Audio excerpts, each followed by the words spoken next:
नमस्कार, आप देख रहे हैं लोकहित न्यूज़ चैनल और आज हम आपको बताने जा रहे हैं मीरा भाईंदर शहर से जुड़ी एक और ख़ास खबर। दोस्तों, पिछले दिनों हमने जब खबर चलाई थी कि न्यू इंडिया कोऑपरेटिव बैंक अचानक बंद की गई है और वहां पर किसी भी प्रकार के लेन देन पर रोक लगा दी गई है, इस बारे में हम लगातार खबरें दिखाते आ रहे हैं।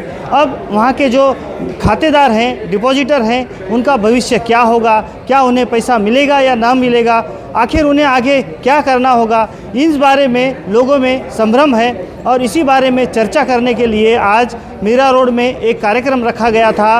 वॉइस ऑफ विक्टिम के नाम से एक संस्था है, उस संस्था के माध्यम से इस कार्यक्रम को रखा गया था। और इस कार्यक्रम के प्रमुख अतिथि के रूप में विश्वास उटगी, जो कि depositors protection and welfare society के अध्यक्ष हैं, उन्होंने यहाँ पर आकर लोगों को मार्गदर्शन किया।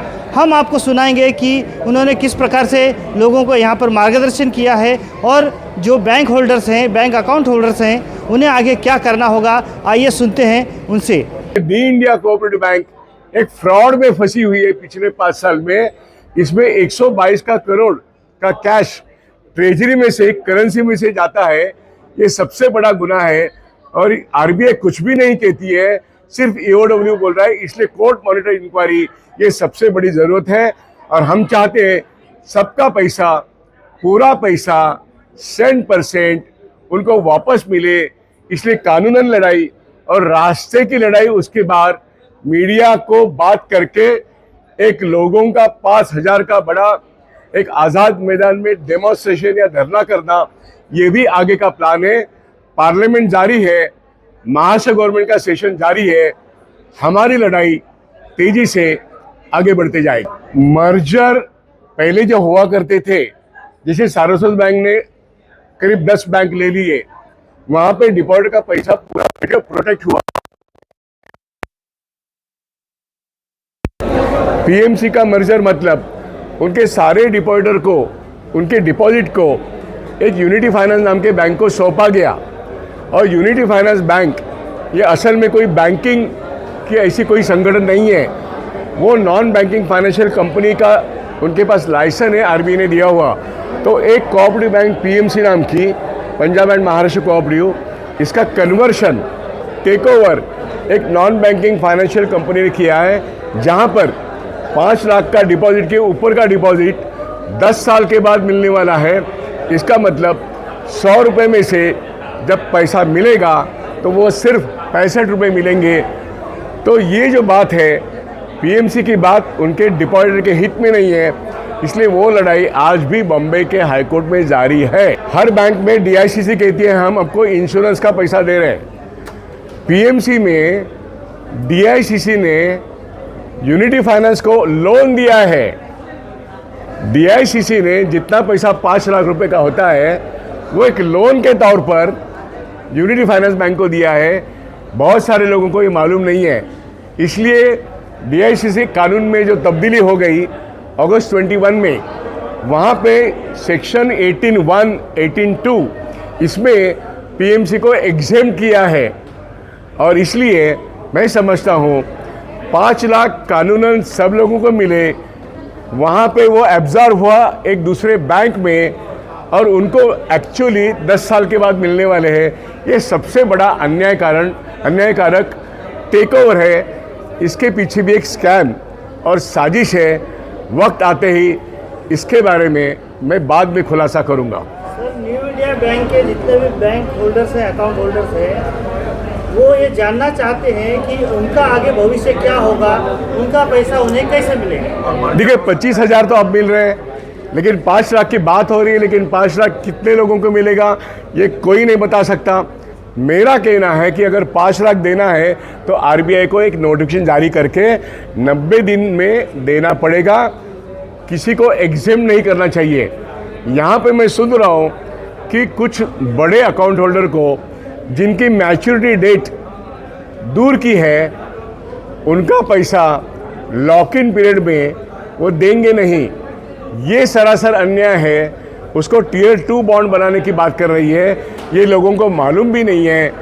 इसलिए बम्बई की हाईकोर्ट में ये मुद्दा हमको उठाना पड़ेगा और कहना पड़ेगा कि 5 लाख सबको देके 5 लाख के ऊपर का जो है वो भी हमको प्रोटेक्ट करो, ये सारी बातें कानूनन है। और इसलिए संविधान के तहत मेरे पूरे पैसे पर, मेरे पूरे प्रॉपर्टी पर मेरा हक है, ये बात बोलनी पड़ेगी। तो आज के तारीख में न्यू इंडिया में आरबीआई ट्रांसपेरेंटली ऑपरेट नहीं हो रहा है, कुछ बातें छिपा रहा है। जैसे उन्होंने नॉन परफॉर्मिंग एसेट कितने हैं ये अभी भी बोला नहीं है। सिर्फ 122 करोड़ वो करेंसी चेंज में से पैसा गुम हो गया है, इसी के बारे में है। तो मैं कह रहा हूँ आरबीआई बहुत कुछ छिपा रहा है और 5 लाख भी पूरा नहीं देगा, इसलिए लड़के ही वो भी लेना पड़ेगा। सर, ये जो न्यू इंडिया बैंक का क्राइसिस खड़ा हुआ है, जनता ये जानना चाहती है कि इसके लिए कौन लोग जिम्मेदार हैं और इनका आगे क्या होगा। ये न्यू इंडिया कोऑपरेटिव बैंक के अंदरूनी लोग जिम्मेदार है, लेकिन आरबीआई रेगुलेटर है और सुपरवाइजर है।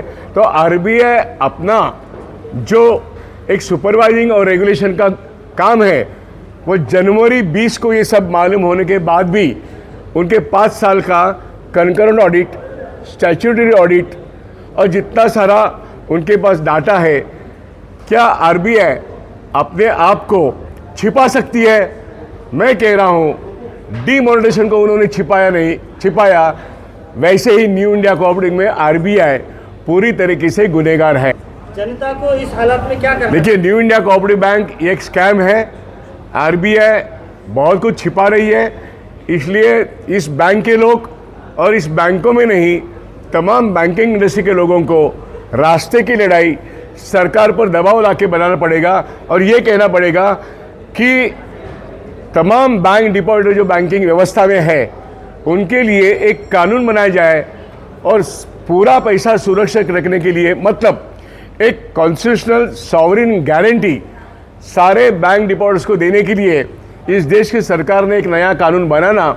इसलिए हम सारे पार्लियामेंट के मेंबर की तरफ, चाहे वो कांग्रेस हो या बीजेपी हो, लेफ्ट हो, कोई भी हो, सबके पास जाएंगे और एक कानून की मांग करेंगे। मैं समझता हूँ कोई भी पॉलिटिकल पार्टी डिपॉजिटर का हर पैसा, पूरा पैसा प्रोटेक्ट करने के कानून का विरोध नहीं कर सकते। देखिए, लोकहित न्यूज़ चैनल के माध्यम से मैं बताना चाहता हूं कि वॉइस ऑफ विक्टिम्स एक पीड़ितों की आवाज़ बनकर जिस प्रकार से आए दिन देखा जा रहा है कि मार्केट में प्रतिदिन बैंक डूबते जा रहे हैं और इनको सहारा देने वाला कोई नहीं मिल रहा है। बात सिर्फ बैंक डूबने तक की नहीं है, बात इस विषय की है कि उन बैंकों में आम जनता की मेहनत की गाड़ी कमाई डूब रही है। चिंता इस विषय को लेकर है। तो आज एक जवाबदेही बनती है आरबीआई की, जिससे लोग अपेक्षा करते हैं। आज भी आप देखेंगे तो लोग यही कह रहे हैं, हम आरबीआई से पूछते हैं, शिकायत करते हैं, सरकार से पूछेंगे, शिकायत करेंगे। प्रश्न तो ये है सबसे बड़ा कि इस बैंक का मॉनिटरिंग और सुपरविज़न खुद आरबीआई ही कर रहा था और उनकी आंख के सामने 122 करोड़ रुपए की चोरी हुई है। तो ये मात्र 122 करोड़ तक की ही चोरी है या इससे अधिक है, ये आरबीआई कहने के लिए तैयार नहीं है। आज वो 25,000 रुपये दे रहे हैं तो एक बात समझ में नहीं आता कि जब 13 फरवरी को आरबीआई ने सर्कुलर निकाल के पन्ने का डिक्लेयर किया कि 6 महीने तक किसी भी प्रकार के ट्रांजैक्शन पे रोक लगाई जाती है, ना डिपॉजिट होगा ना विड्रॉ होगा। तो दूसरा प्रश्न ये होता है कि जब ना डिपॉजिट होगा ना विड्रॉ होगा तो ये 25,000 कहाँ से शुरू हो गया, किसके आदेश पे शुरू हुआ है? तो ये जो छोटे लोग हैं जिनके 5 लाख से कम के पैसे हैं, उनके घाव को दबाने की कोशिश है। मतलब उनके अंदर आक्रोश पैदा ना हो, लोग सड़कों तक ना उतरे। तो वास्तव में ये जो लड़ाई है 5 लाख रुपए से ऊपर जिस हाउसिंग सोसाइटी कोऑपरेटिव के पैसे हैं, जिनकी मेहनत की कमाई पूरे जीवन भर का, कोई पेंशन का रखा है, कोई रिटायरमेंट का रखा है, ये जो इम्पोर्टेंट पैसे हैं उनके, वो न डूबे, इसके लिए ये लड़ाई है। इसके लिए आज ये कार्यक्रम हुआ और आने वाले दिनों में है हम हाई कोर्ट जा रहे हैं और हाई कोर्ट की भी लड़ाई लड़ेंगे, सड़क की भी लड़ाई लड़ेंगे। और हमको ये तय करना है कि हम अगर 100 रुपया बैंक में जमा कर रहे हैं तो मुझे 100 के 100 रुपये की गारंटी चाहिए। हमारे तरफ से तीसरी मीटिंग है जो डिपॉजिटर्स को साथ में लेके हमने ये मीटिंग लगाई है।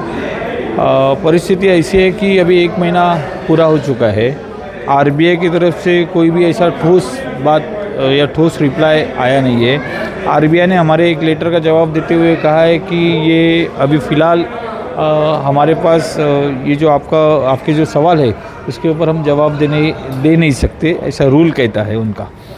लेकिन लोग परेशान हैं। हम आज भी जो मीटिंग लिए उसमें देखा कि लोग मेरे बाजू में इधर साहब खड़े हो तो महाराष्ट्र में ग्रामीण इलाके से आए, उनका एफडी इस बैंक में है, रिटायर्ड होकर गाँव गए और वहाँ से उनको आना पड़ रहा है। बहुत सारे लोगों ने अपना रिटायरमेंट के बाद का जो पैसा है वो इस बैंक में रखा है और उसके ऊपर उनका घर चलता है।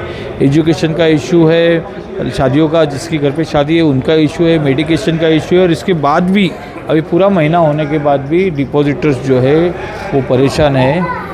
आज यहाँ पर कुछ बैंक के इस विषय के एक्सपर्ट यहाँ पर आए थे, विश्वास सुधगी जी आई थी, दीपिका जी आई थी और उन्होंने लोगों को समझाया कि आगे की लड़ाई किस तरह से लड़नी है। हमारा विचार ये है कि ये लड़ाई सिर्फ कोर्ट में नहीं होगी, कोर्ट के बाहर भी लड़नी पड़ेगी। एक तरह की राजकीय लड़ाई लड़नी पड़ेगी। कोर्ट में जाने के बाद कायदा, लोगों के डिपॉजिट 100% सुरक्षित रहे, इसलिए कायदा बनाने की लड़ाई है। आज की जो सरकार है वह उसको ये कोऑपरेटिव सेक्टर पूरी तरह से बंद करना है, ये उनका मानस है। और इसीलिए आज एक महीना होने के बाद भी महाराष्ट्र सरकार हो या केंद्र सरकार हो, उनके किसी भी नुमाइंदे ने इस विषय पे कोई भी बात अभी तक नहीं की है। इससे समझ में आता है कि सरकारें निष्क्रिय है, उनको लोगों की फिक्र नहीं है। 2587 करोड़ की बैंक है, उनके पास एफडीज भी रहेंगे, रिजर्व्स भी रहेंगे, लिक्विडाइज करके लोगों के डिपॉजिट वापस दे सकते हैं। उनके पास कितना मॉर्गेज है वो भी नहीं बता रहे। लोग असमंजस में है, लेकिन हम इनको साथ में करके लड़ाई लड़ने की कोशिश कर रहे हैं।